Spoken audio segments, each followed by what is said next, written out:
എല്ലാവർക്കും നമസ്കാരം. ഇന്ന് നമുക്ക് മത്തങ്ങയും ചെറുപയറും ഒക്കെ ഇട്ട് നല്ല ടേസ്റ്റി ആയിട്ടുള്ളൊരു കറിയുടെ റെസിപ്പി നോക്കാം. ഈ ഒരു കറി ഉണ്ടെങ്കിൽ കുഞ്ഞു മക്കൾക്കൊക്കെ ചോറ് കൊടുക്കാൻ വളരെ നല്ലൊരു കറിയാണ്. ഇതും 2 തുള്ളി നെയ്യും കൂടി ഒഴിച്ചിട്ട് കൊടുക്കുകയാണെങ്കിൽ ചോറ് കഴിക്കാത്ത ഏത് കുട്ടി ഈ ഒരു കറി കൂട്ടി ചോറുണ്ണും. അതിന് ഞാൻ ഉറപ്പ് വരുന്നു. കാരണം എൻ്റെ മക്കൾക്ക് ഈ ഒരു കറി ഉണ്ടെങ്കിൽ വളരെ ഹാപ്പി ആയിട്ട് അവർ ചോറ് കഴിക്കും. അതുപോലെ തന്നെ വലിയവർക്കും ഇഷ്ടപ്പെടുന്ന ഒരു കറിയാണ്. അപ്പോൾ അധികം താമസിയാതെ ഈ ഒരു കറി എങ്ങനെയാണ് തയ്യാറാക്കുന്നത് നോക്കാം. ഈ ഒരു കറി തയ്യാറാക്കാൻ വേണ്ടിയിട്ട് ഞാനിവിടെ 1 കപ്പ് ചെറുപയർ നന്നായിട്ട് കഴുകിയതിന് ശേഷം എടുത്തിട്ടുള്ളതാണ്. പിന്നെ ഇത് കൂടാതെ നമുക്ക് ഇതിലേക്ക് മത്തങ്ങ വേണം. അപ്പോൾ ഞാനിവിടെ നന്നായിട്ട് പഴുത്ത മത്തങ്ങ കഷ്ണങ്ങളാക്കി വെച്ചിട്ടുണ്ട്. അത് നിങ്ങൾക്ക് ഇഷ്ടത്തിനനുസരിച്ച് ചേർക്കാം. പിന്നെ ചെറിയ ഉള്ളി, പച്ചമുളക്. ഇതിന് നമുക്കൊരു പ്രഷർ കുക്കറിലേക്ക് ഇട്ട് നന്നായിട്ടൊന്ന് വേവിച്ചെടുക്കാം. അപ്പോൾ ചെറുപയർ കുതിർത്ത് വെക്കുകയാണെങ്കിൽ പെട്ടെന്ന് തന്നെ വെന്ത് കിട്ടും. ഇതിലേക്ക് നമ്മൾ ഈ അരിഞ്ഞു വെച്ചിരിക്കുന്ന മത്തങ്ങ, ചെറിയ ഉള്ളി, പച്ചമുളക് കൂടി ചേർത്ത് കൊടുത്തു. കറിവേപ്പില ഉണ്ടെങ്കിൽ അതും കൂടി ചേർത്ത് കൊടുക്കാം. ഇനി ഇതിലേക്ക് ആവശ്യത്തിനുള്ള വെള്ളം കൂടി ഒഴിച്ചിട്ട് ഒരു 3-4 വിസിലൊന്ന് അടുപ്പിച്ചെടുക്കുക. ഇതിലേക്ക് ആവശ്യത്തിനുള്ള ഉപ്പ് കൂടി ചേർത്ത് കൊടുക്കാം. ഈ ഒരു കറിയിൽ നിങ്ങൾക്ക് മത്തങ്ങയ്ക്ക് പകരം ചേനയൊക്കെ എടുക്കാവുന്നതാണ്. നമ്മൾ സാധാരണ എരിശ്ശേരി വെക്കുന്നത് വൻപയർ വെച്ചിട്ടാണ്. അപ്പോൾ എരിശ്ശേരിയുടെ പോലത്തെ ഒരു കറിയാണിത്.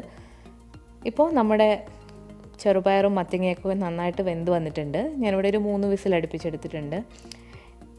അപ്പോൾ ഈ ഒരു പരുവത്തിലാണ് ചെറുപയറുള്ളത്. ഇനി ഇതിലേക്ക് വേണ്ട അരപ്പൊന്ന് തയ്യാറാക്കിയെടുക്കാം. അപ്പോൾ അരയ്ക്കാൻ വേണ്ടിയിട്ട് ഞാനിവിടെ ഒരു 1/4 മുറി തേങ്ങ ചിരകിയതെടുത്തിട്ടുണ്ട്. ഇതിലേക്ക് ആവശ്യത്തിനുള്ള മഞ്ഞൾപ്പൊടി ഇട്ട് കൊടുക്കുക, ഒരു 1/4 ടീസ്പൂണോളം. പിന്നെ ഇതിലേക്കൊരു 1/4 ടീസ്പൂൺ ചെറിയ ജീരകമാണ്, നല്ല ജീരകം, അത് ചേർത്ത് കൊടുക്കുകയാണ്.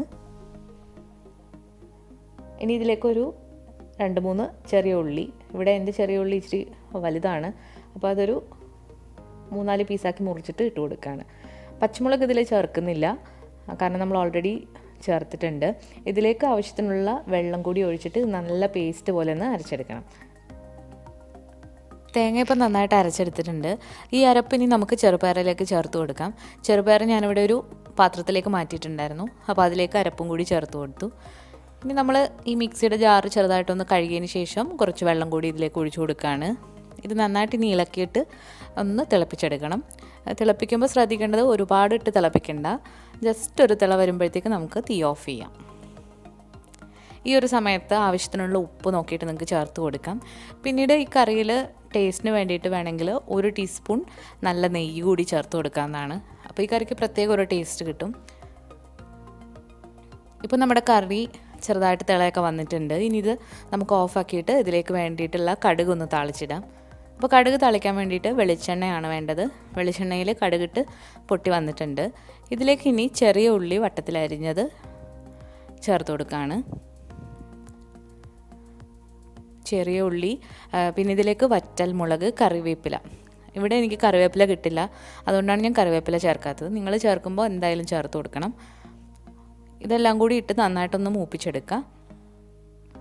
ഇനി ഇതിലേക്ക് നിങ്ങൾക്ക് വേണമെന്നുണ്ടെങ്കിൽ തേങ്ങ തിരിങ്ങിയത് കൂടി ഇട്ടിട്ട് മൂപ്പിച്ചെടുക്കാം, നമ്മൾ എരിശ്ശേരിയിലൊക്കെ ചെയ്യുന്ന പോലെ. അപ്പോൾ ഇത് നന്നായിട്ട് ഇപ്പോൾ മൂത്ത് വന്നിട്ടുണ്ട്. ഇനി ഇത് നമുക്ക് നമ്മൾ നേരത്തെ തയ്യാറാക്കി വെച്ചിരിക്കുന്ന കറിയിലേക്ക് ഒഴിച്ചു കൊടുക്കാം.